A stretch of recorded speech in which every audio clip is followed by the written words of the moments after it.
east, and as you can see, shadows starting to appear. That rain at the moment that was threatened early in the week, but Audi told us yesterday morning was not going to happen. There we are looking at the meteo and all the power tables. That's what Lena Gade and her team are looking at.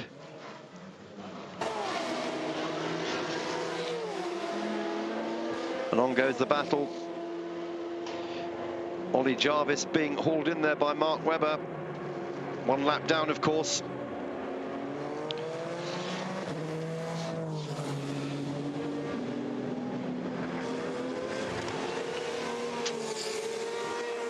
And Jarvis is going to get the call in a moment, isn't he? You've got the number 17 car, Mark Webber, right in your tail, and he's working on getting past him, Jeremy. Yeah, on board here with Mark Webber, you're right. He's lap down there in the 3rd place. Is he lap down? Is he still lap down, or is he just on the lead lap? No, I think he's fallen off the lead lap again with that latest pit stop, which was 4 or 5 laps to go. Yep.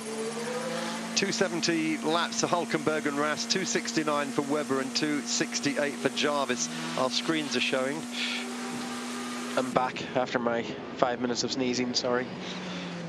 Now Webber's gone past him now, so he has so Webber's put a lap on him. Retaken Oliver Jarvis there. Yeah, so the 3rd and 4th place cars, but they are separated by a lap.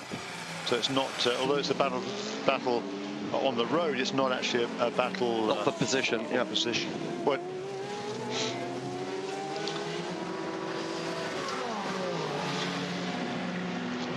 all the changes at the moment. Still Paul Dall'Anna leads in GTE AM, number 98 Aston Martin. The Aston Martin, Ferrari, Porsche, the top 3 cars in GTE AM. In GTE Pro, it's Ferrari, Chevrolet, Porsche. Tony Villander now taking the wheel of the number 51 Ferrari, taking over that car at its latest pit stop. We've been having meteo reports from Audi and from Porsche. Now Nissan have sent their own meteo report, which says it's either going to rain or it's not going to rain today. They didn't want to be left out of that. Thank you for that, Nissan. They're right, you know. Darren Cox and team. So, race is still refusing to settle down as we get to that moment where it's 7:30 in the morning and there's 7.5 hours still to go. And I hope you've all got your coffees and your croissants at home in Britain or wherever you are in the world on Eurosport International. Great coverage from the world's greatest race.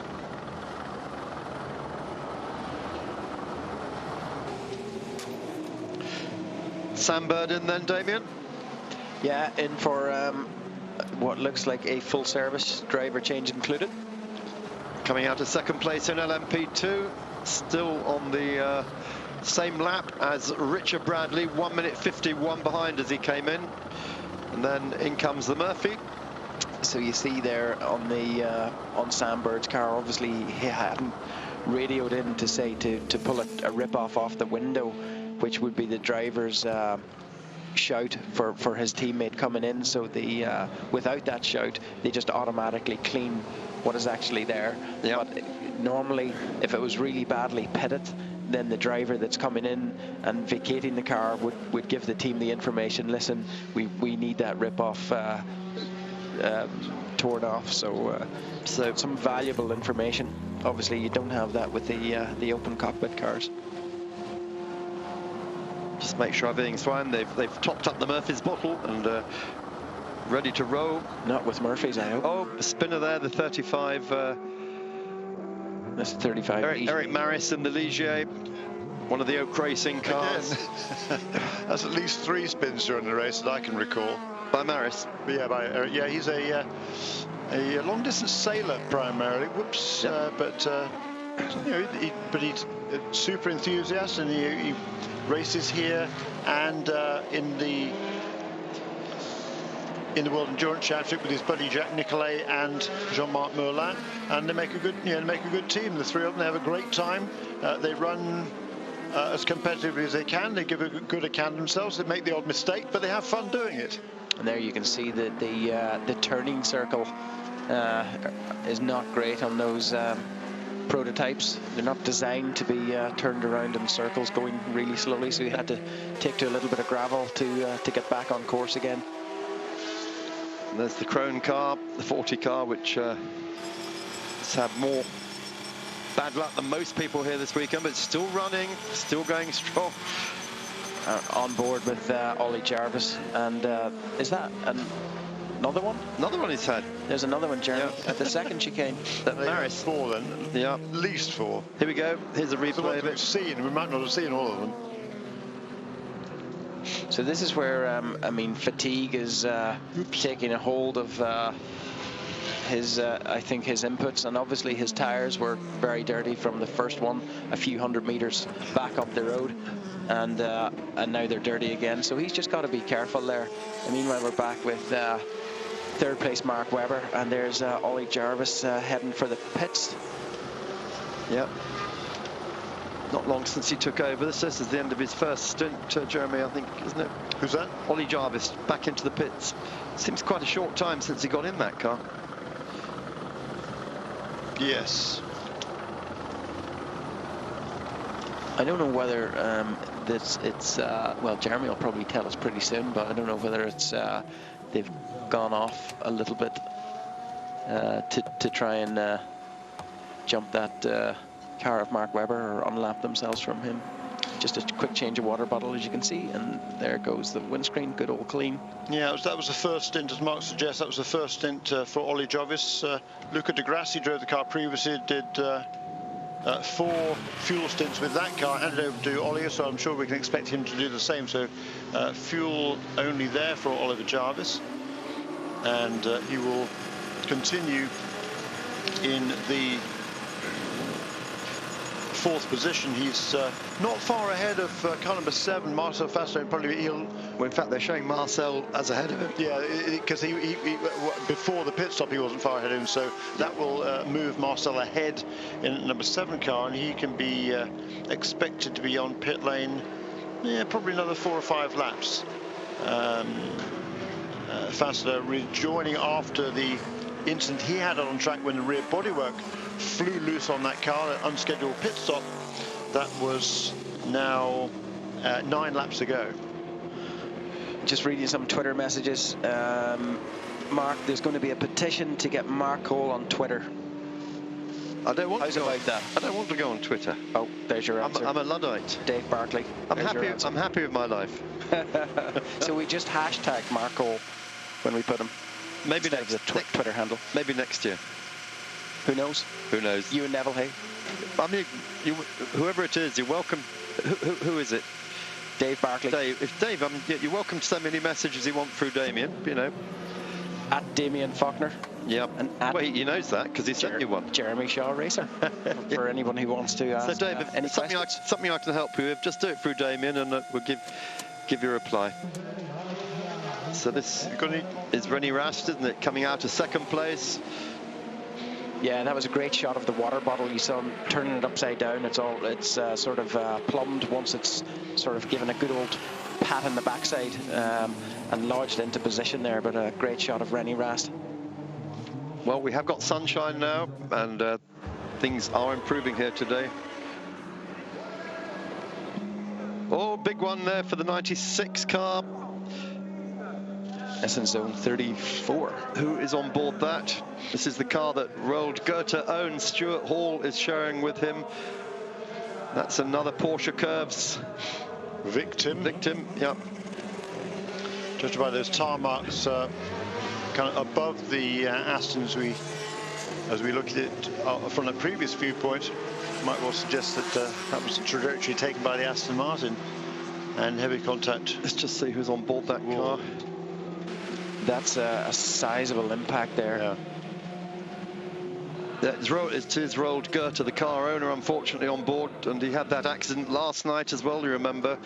Spent some time trying to follow the race leader through there, the Porsche.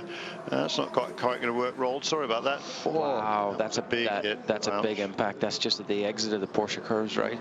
That's big speed, well over 100 miles an hour. Oh, yeah. and that's a wall, Jeremy. I don't think there was any tyres there. A little bit of gravel, but they have extended the runoff there lately, so there might be kind of a sort of safer barrier type thing. Are those the marks? Safety car again, which is what, the 6th, is it, of the race? No, I think it's only the 4th.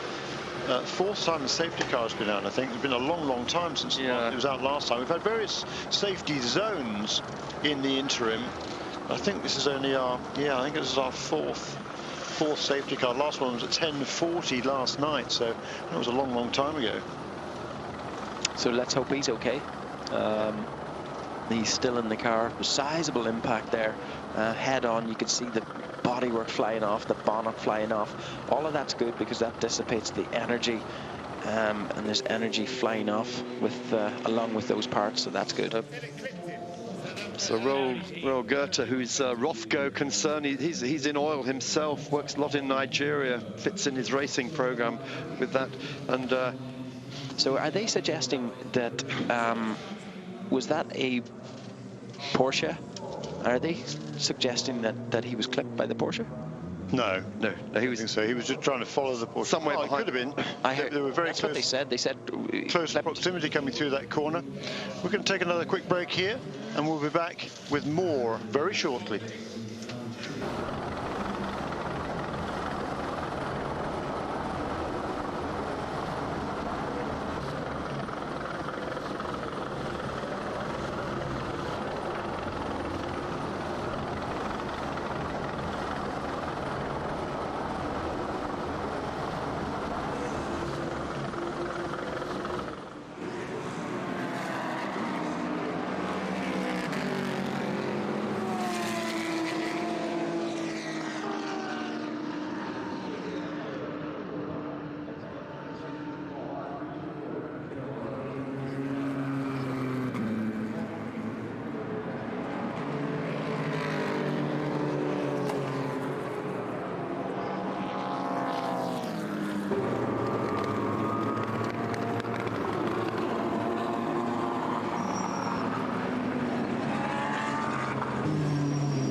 Welcome back to Eurosport. Sun is just starting to come up and we are under safety cars. Those skid marks across the yellow band there shows the trajectory of Roel Goethe's Aston Martin, Gulf Aston Martin Vantage, headfirst into the concrete wall. We don't know what happened yet, but he was following one of the LMP1 Porsches. Here we go.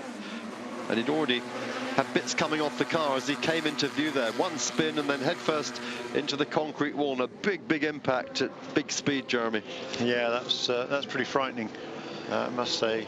I don't know what happened to precipitate that, but he was certainly in close proximity to the Porsche.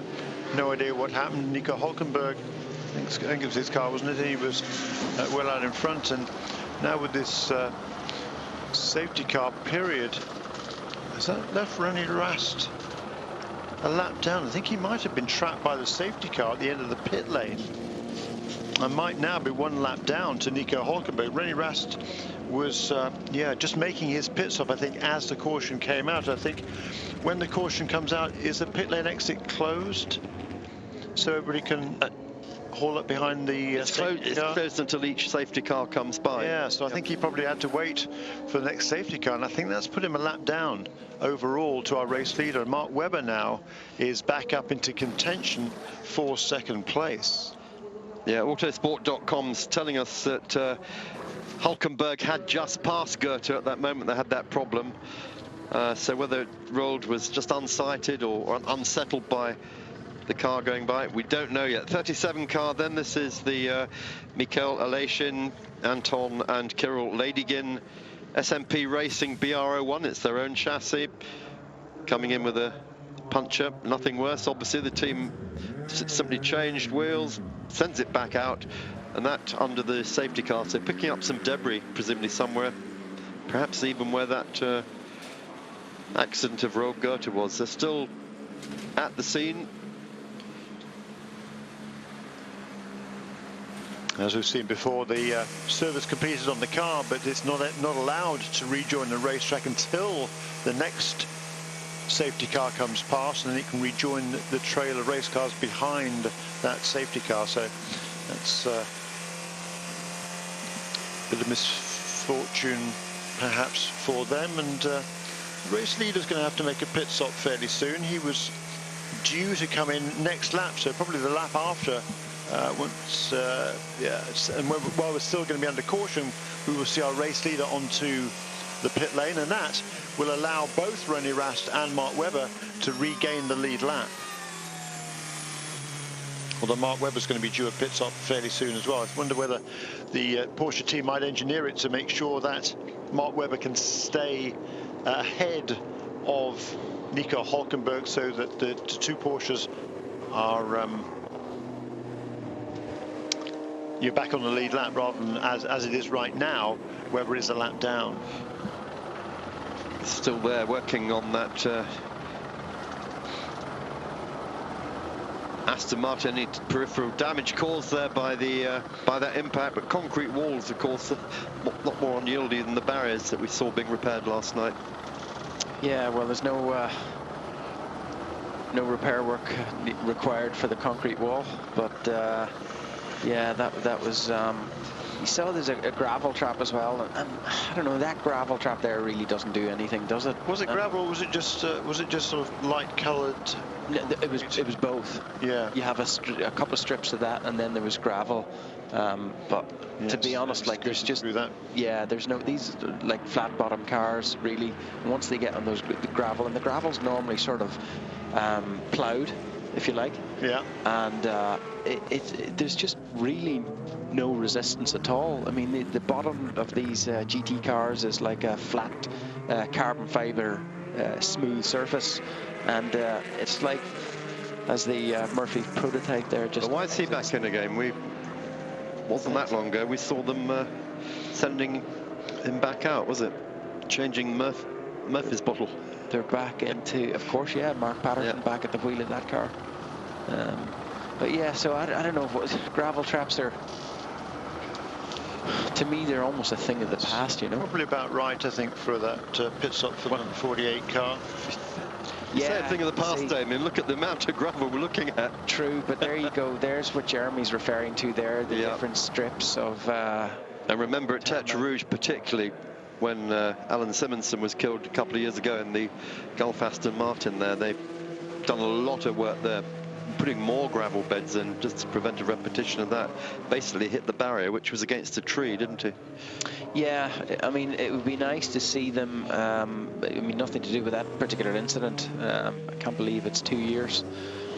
God rest them, but it would be nice to see them, you know, sort of, you know, doing things before this, you know, there's a reason like that to do things.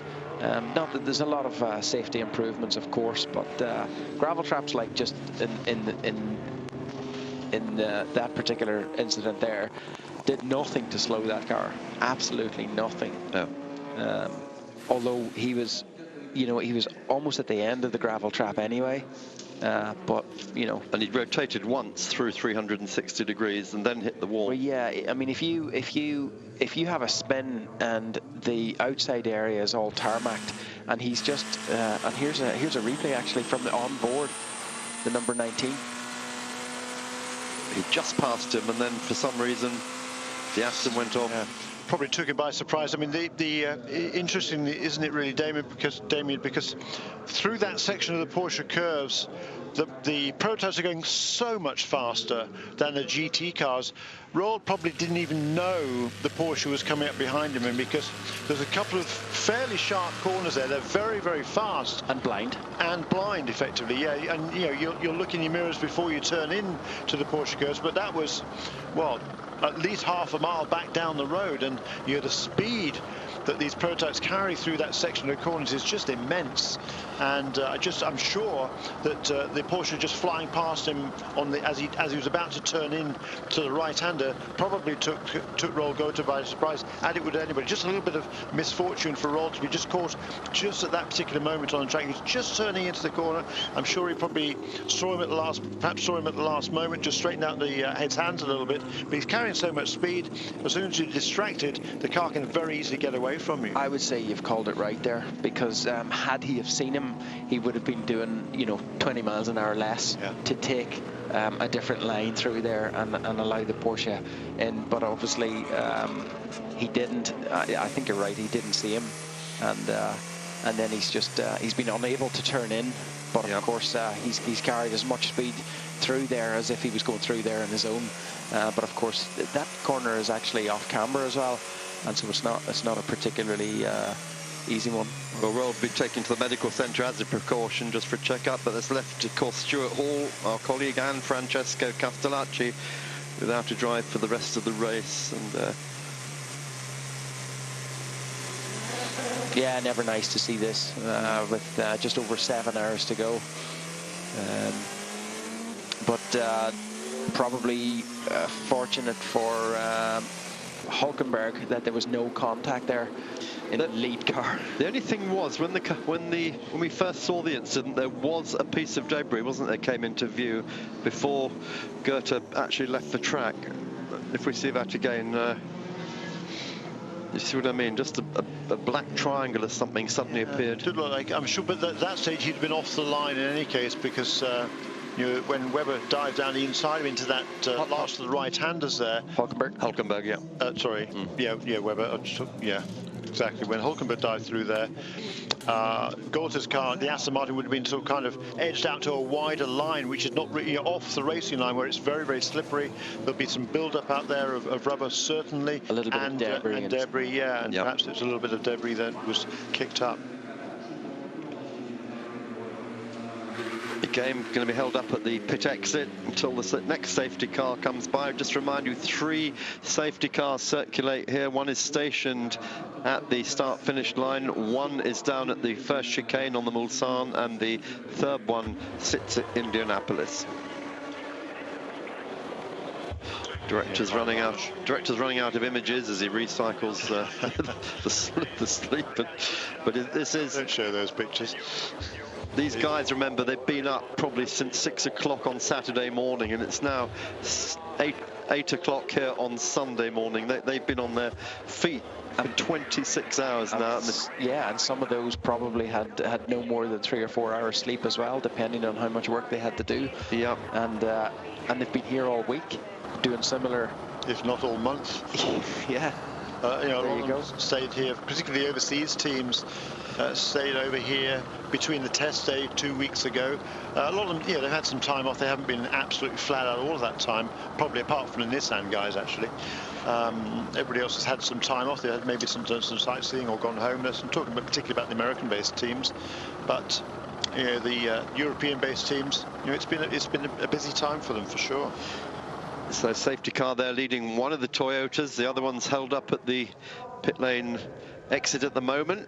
In fact, that safety car leading a Toyota was a train of one, wasn't it? There he is. Wow.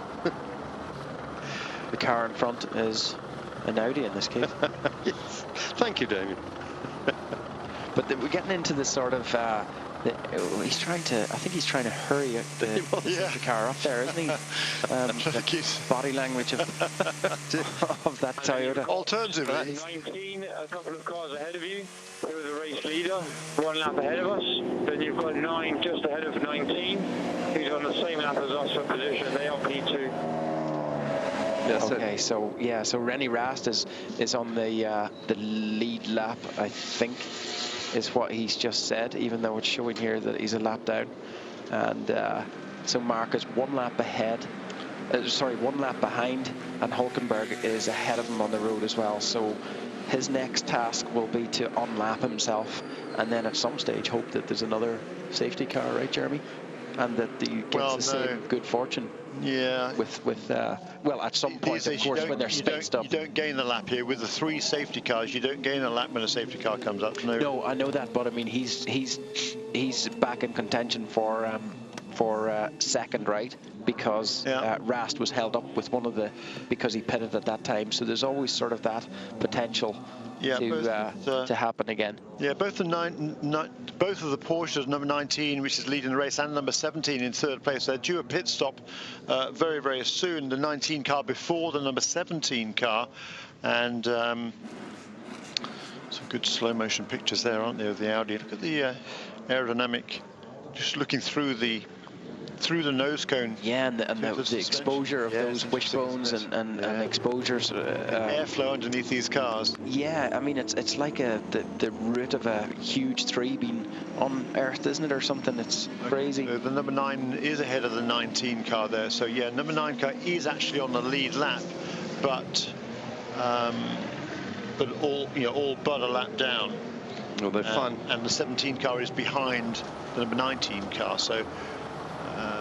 Yeah, I think we're going to see. So there you see an overhead. There's where he just went in the middle of your screen right now. He went through very little gravel and into actually what is a barrier-clad concrete wall. There should be something else in front of that. We need a safer barrier in that point of the racetrack because.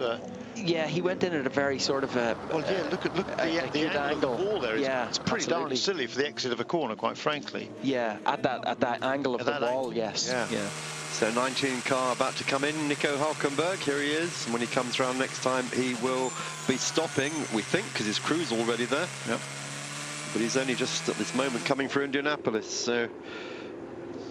So with 7 hours to go now, I mean, from here on in, well, if not for the entire race, the crews, the teams, everybody, the drivers, they'll all be hoping that their cars will stay reliable.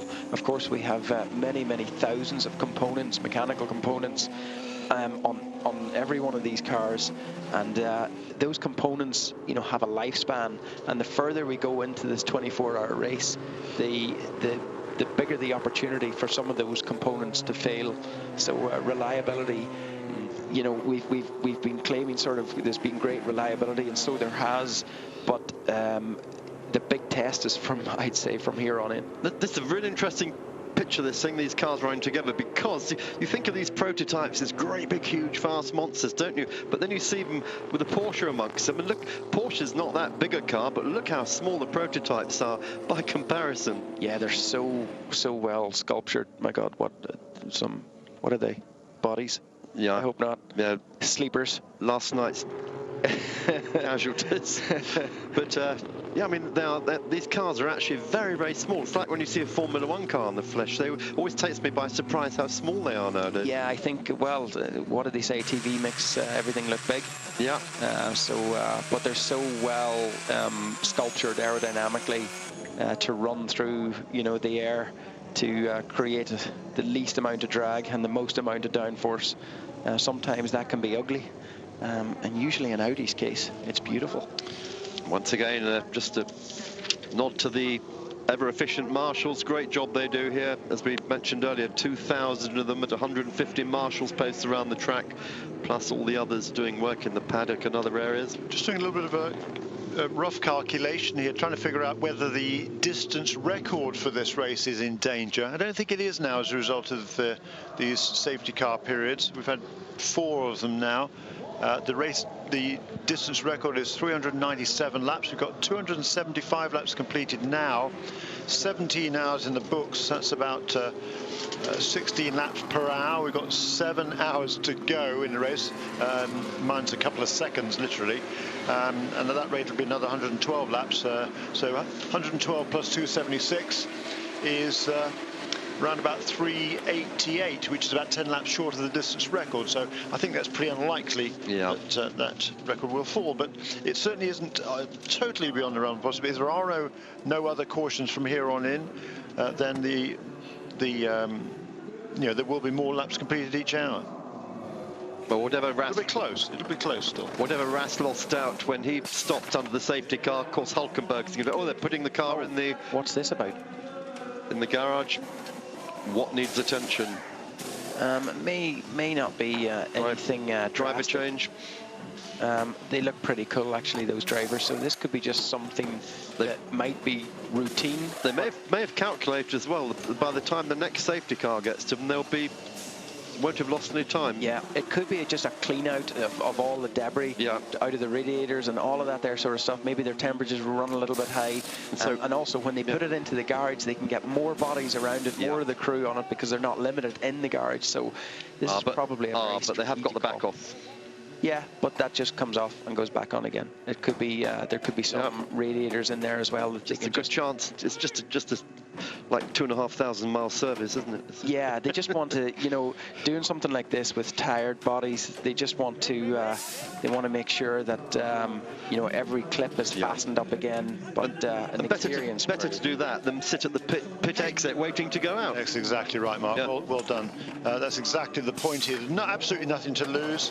They've got a good minute and a half or more than they would just need for the pit stop to be able to do whatever service they needed. I'm sure they gave the car a good look over there, cleaned off a few things, made sure the radiators were clear, and then get that car back down to the end of the pit line to take up his position for when the next safety car comes past. Because what happens is when you just mentioned radiators, and dirt, it's a lot of debris and ducts in general. that lead to the radiators, channel air into the radiators and through the radiators. But it's a lot of the marbles, as we call them, the little chunks of rubber that come off the tires from all the cars, and that get lodged in there, and that's why it's critical to have those cleaned. And you'll see them doing that routinely on GT cars, also usually on the front radiator if it's a Porsche. Well, we're about to go green again, aren't we? Because they have finished the work there, and the Corvette comes in at that moment. Was that a rather late call? No, it's about ready for its pit stop. In any case, it's been an hour, a little bit over an hour since its last stop. So we see these two cars. Hulkenberg, of course, is still sat at the end of the pit lane. Where does that safety car have to be for that light to be green, which is now green, of course, but I mean, and the safety car's already passed, but how far away from the pit in does it have to be? Do you guys know? Don't know. Because it was nowhere in sight, obviously, when they got up to the red light. Yeah, but they can't release it until the safety car, until the next each one has safety gone car. by. Okay. Yeah. Otherwise, there'd been unfair advantage gained. Well, they've just come in off the other safety car. Yeah. So Nick Tandy behind the wheel of that 19. And of course, the other thing they're trying to stop doing is people trying to join a safety car train at speed, making up the speed by themselves round a lap to get onto the back of a safety car train. But that's why we have the safety zones. Exactly. Yeah. Speed zones. So here's a change of, in the Corvette, a change of, they call them in the US brake rotors. We call them brake discs here in Europe, or at least in Ireland we do. They still have drum brakes on the Corvettes. Actually, somebody asked me, do the I think from Australia last night on Twitter. I'm not sure if I got back to you or not, but if I didn't, there are no brake drums in racing as far as I know. Maybe it was said in jest, but it's brake pads and brake discs, and that's a change for the rears going on there. Of course, using this time behind when the course is under safety car to do that. Yeah, smart move then. And this team, they changed the front pads and discs during the. It wasn't the safety car earlier on, but it was when the Aston Martin had crashed out after making its own brake disc change. Yeah, and of course, the reason that they change one before the other is because they both don't wear equally. The front will always have more brake wear, or at least always more brake pressure, and therefore wear. But the team will be monitoring that every time they make a pit stop. Somebody will have a look, and even if it's a picture that they analyze afterwards, they'll know. And of course, you know, they'll know how many miles they can do. And we heard Doug Feehan say that I hear some radio from the Audi. You need to brake less. We need to cool down the calipers. You need to brake less. And that's behind the safety car. You've got to brake less. Yeah, he's obviously braking a lot there. So you know the team Trying to keep some heat in the. Yeah, and trying to he's probably trying to keep the brakes warm, because these brakes are carbon fiber brakes. They operate at like 1,000 degrees Celsius, and whilst they're absolutely phenomenal in terms of retardation at 1,000 degrees, they are woeful at 200 degrees. So he's just been conscious of that. He wants to keep heat in it because he probably is aware that the safety cars are about to pull off fairly shortly, and so he wants to be fully prepared to get back up to speed, but obviously he's overdoing it. Right, well, while we're talking about brakes, Jeremy told us earlier about Fernando Reis having a pad change, going out and not immediately hitting the brake pedal, which went to the floor. What's the reason for that? Well, I'm not so sure. Actually, I was going to... something else came up there. I was going to sort of challenge Jeremy on that. But normally these brake pads nowadays are sort of pre-run on a dyno. So when you fit them, they don't really need, you know, 2 laps, or in this case half a lap to come in. Obviously they'll be cold, but I thought when Jeremy was mentioning it first that it was actually when they pushed the pistons back in the caliper to get the new pads in, that he hadn't put his foot in the brake. But then he said, I think he said it was the second chicane, first chicane, but not the Dunlop chicane. Correct. Okay, so obviously it wasn't an empty pedal, and it was probably just they didn't work because they were probably not up to temperature. It's the first time that you've used them after leaving the pit. First time heavily. Heavily. Yeah, first time heavily, but again, I don't know that. From high speed. Yeah, but I think he should have known that. Well, yeah, exactly. That's my point. He should have realised that. That was the point I was making. That I think it's hard to suggest that it wasn't a driver error that caused that incident. There's a pit stop also. Number 7 car on pit lane, Marcel Fessler. Did Tandy come in as well? No, Tandy just got into the car. Hulkenberg came in. That was the one where they pushed them into the garage. But for you, those of you out there who wants to ask some questions on Twitter, please do so at Damien Faulkner, at Jeremy Shaw Racer, and we'll try to answer them as best we can. So we're back now, at least for a short while, with 3 cars on the lead lap. Not sure when we're going to go back. Oh, safety car in this lap. So that means that this is good news for Mark Webber, certainly. René Rast is able to regain the lead lap. Well, he was on the lead lap just, but he's now closer than he was because the race leader had to kind of move back one safety car. It's awfully very confusing this, but trust me, they've got 3 cars on the lead lap again, and perhaps Mark Webber is going to have to make a stop fairly soon, and he has a fighting chance of being able to make that pit stop without going back 1 lap down. Well, we just heard from Aston Martin that Roland Goethe was talking to the team, and he was assisted into the ambulance, been taken to the medical centre for a checkup, but hopefully... Well, that's all positive news. I'm sure he'll be checked over there by the best of professionals.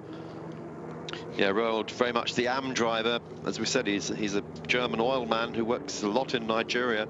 And last 2 years ago had to intersperse his racing with Stuart Hall, Jamie Campbell-Walter in that car. And of course, when he couldn't race there, they started getting really good results because, without being unkind, Roald wasn't holding them back. And that's the year they won the World Championship in GTM, of course. Yeah, that's the nature of motorsport, really, isn't it? Sometimes that happens. I mean, it's not easy either to dovetail, you know, what your job is if it's not a. And here we are, we're back racing again. All green, and it's Nick Tandy leading now, having recycled through the pits from Rennie Rast. So it's Porsche, Audi, Mark Webber third for Porsche, Marcel Fassler for Audi, and Ollie Jarvis for Audi. Those are our top 5, and they're being shadowed by Neil Jani, the poleman. And there's Mark Webber will have just one thing in his mind, and that is to unlap himself from Rennie Rast and get back in the lead lap. And he's just about to get a tow, and I think, in actual fact, he's passed. Look at Rennie Rast actually got blocked. Well, not blocked, but he boxed himself in there behind it. That was probably not the smartest thing to do there, Rennie. Down through Mulsanne then.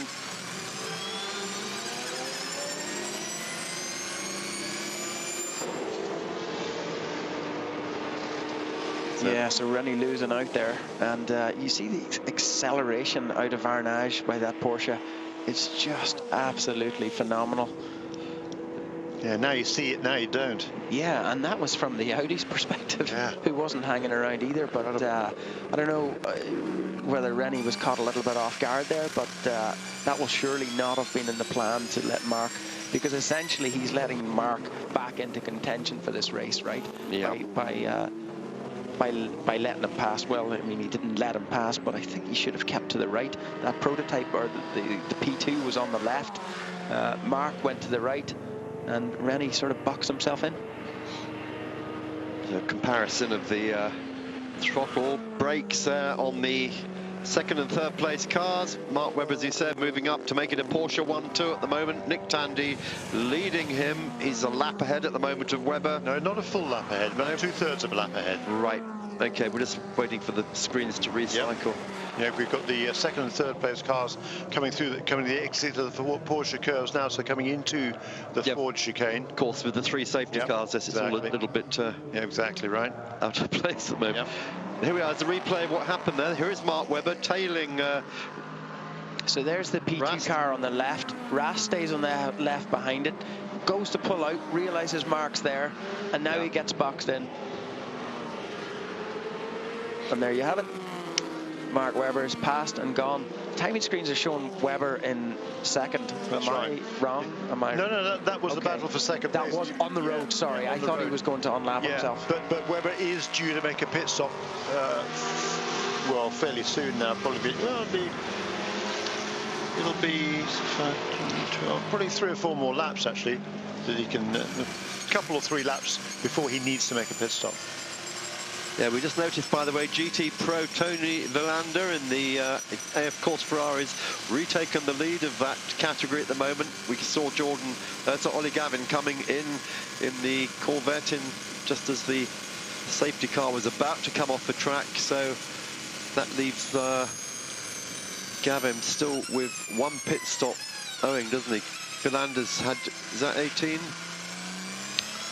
To the 17 of Gavin and Christensen, and those still running Ferrari, Chevrolet, Porsche, the top 3 there. We just had a great glimpse on board with Rennie Rast there of him trying to get a tow off the GT car coming down to the first chicane on that chute, and then also that new lift and coast mechanism. So you heard the engine revs go down, but he still hadn't been braking, so he hadn't been harvesting the energy, but he's been saving fuel, and that's probably on automatic.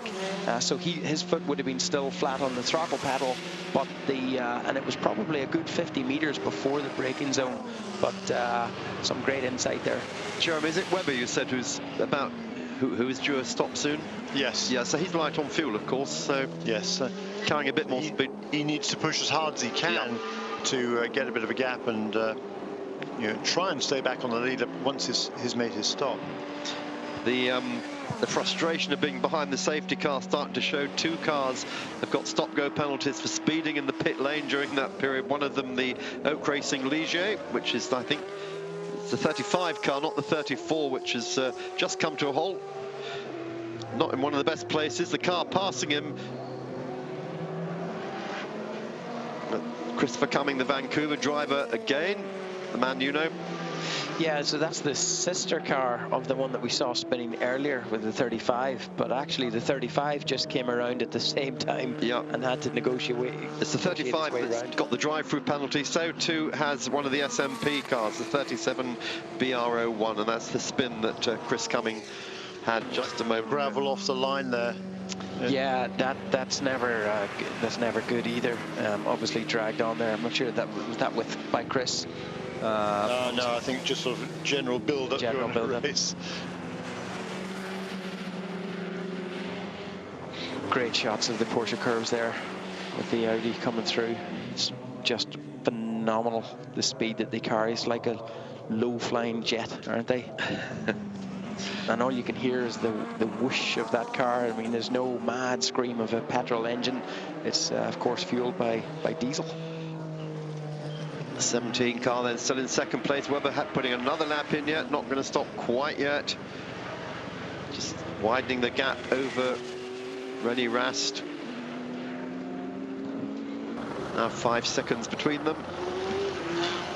Yeah, Rennie had a slow sector 3 there. I don't know if it could have been traffic at the beginning of the Porsche curves. We saw him, of course, at the very end of them.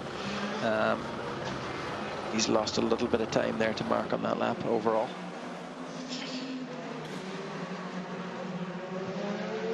It's the Porsche High Command watching the progress of their 2 cars at the moment, 1 and 2, and how satisfying is that? At 8:30, almost on a Sunday morning.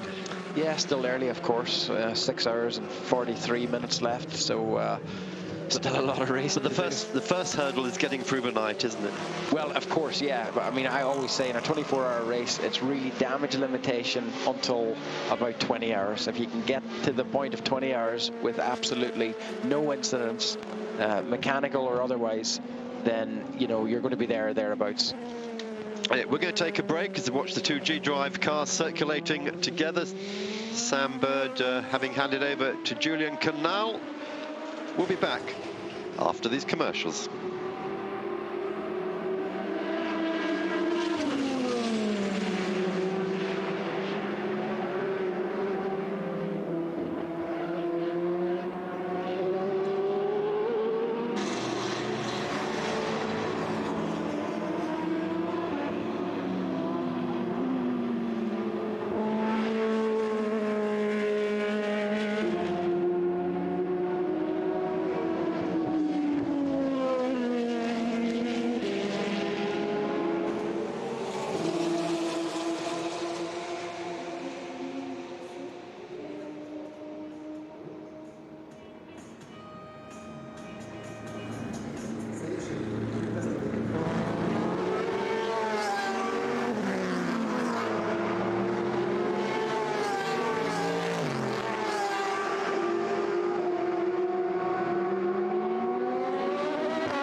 We're back with Eurosport. Nico Hülkenberg just talking to his engineer there. What a good job he's done on his Le Mans debut. Such a consistent performance while he's been in the car, handing that car over then to Nick Tandy, who is still on the lead lap. And I think Nico should be very, very pleased with what he's done. Yeah, I think he's acclimatized well to this car. I mean, they're not easy. They're a totally different animal to the Formula One that he drove, well, just last weekend in Canada. And I think really Jeremy probably has some insight to this, and probably would agree with this, hopefully. I think as the race has gone on and he's had more laps, I think he's sort of become more, at ease with the car and more comfortable, and certainly a competent job overall. Oh, he's done a brilliant job overall. I mean, the first stint was probably a little bit conservative, perhaps, but he showed good. He didn't do anything. Absolutely didn't do anything wrong, and did what he had to do. Just make sure that he becomes more familiar. His first sports car race, particularly at Le Mans 24 Hours. So don't do anything silly, and he didn't. He ran very sensibly in that first stint. Sure, that's what he was told to do. He was the first guy to make a pit stop. Again, just conservative first stint. Build his confidence and make sure he's comfortable with what he's doing. The goal for him wasn't to come out and win this race. That wasn't really the goal. It was to have a good team run. Obviously, it was in the back of his mind.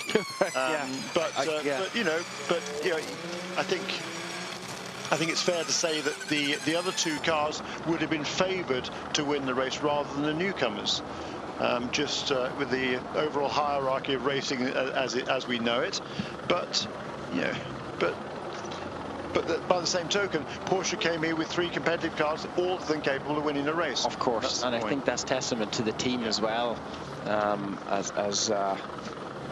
much as the quality of the drivers that are there. But I think if it was in the back of his mind to win it, it was pretty front end to the back of the mind. We've just seen some extraordinary driving of just how good these guys are at racecraft, threading the needle. First of all, coming up to the fourth chicane, they had to go past 4 GT cars. We're talking at the moment about... to do a power cycle on track after first chicane, between first and second chicane. You have to blow accelerate out of first chicane into third gear and fifth gear, then EMS off, power off, wait 3 seconds, power back on, EMS back on. Be careful, you have no steering, no braking, you need to be straight line after first chicane. Wow, that's an extraordinary message there, and that's basically what we were talking about last night with the electronic systems here. They see something in the telemetry that just is not properly calibrated, and this is the only way to do it. A reboot. To reboot, basically. On the hoof. And reboot on the hoof. Exactly, that's what it is. So he's got to accelerate out of the first chicane, he's got to go up to 5th gear, and then he's got to basically switch off all power for 3 seconds and count to 3, and then come back on again. And of course, when he switches off all power, he'll have no radio, so that's why the message is so clear to him. And obviously here he goes now into the Dunlop chicane, so in another probably 20 odd seconds here we're going to see this being done. Yeah, I'm not sure whether it's conceivable that message was delayed a little bit, because that was a very, very slow lap for Rennie Ras. It was a 3:38, so he lost 15 or more seconds on the lap. It's possible that that message was delayed and he's already done what he just said he was going to do, or he's going to have to do it again now. But we'll find out in about 25 seconds or so when he gets down to the first chicane and comes out of there. Yeah, Jeremy, you may have been up all night, but you're not ready for sleeping yet. Very well pointed out. Meanwhile, this is the battle I was just referring to earlier. Sebastian Buemi and Ollie Jarvis were threading the needle for all these GT cars. It was just great to see that racecraft. Ollie's now got ahead of Buemi, and of course they're not fighting for position because there is something like four laps between them at the moment. But just great to see racecraft at that level. Yeah, brilliant, absolutely brilliant. I'm just getting back to that Ras thing. I was surprised if the director didn't pick up on that. So that's Mark Webber's engineer, telling him to giving him a command to box now. Has he done? Is this his 14th?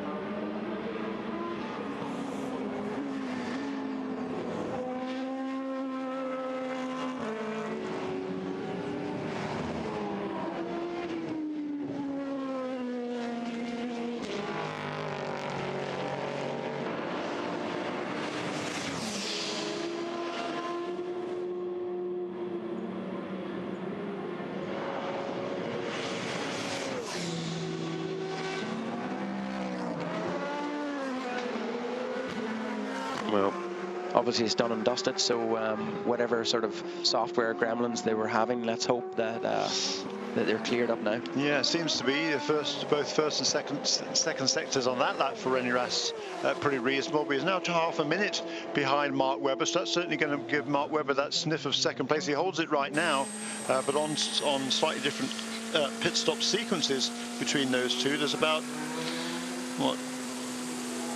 Yeah, they're about sort of half a stint removed from each other, as we see Mark Webber making his way onto pit lane.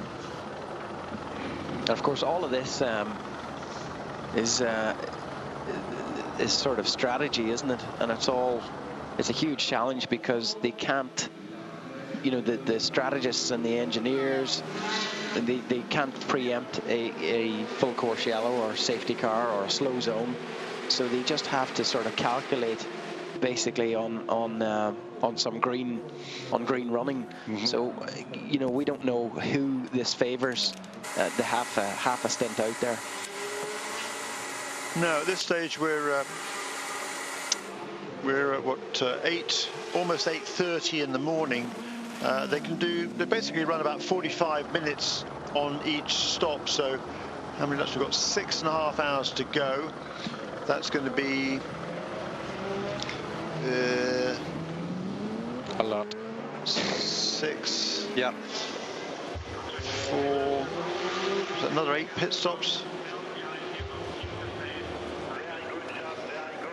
I'll leave that to you, Jeremy. Yeah, no. I'm just going to give you an alert that in the next few minutes we will be going over to Eurosport 2 for half an hour.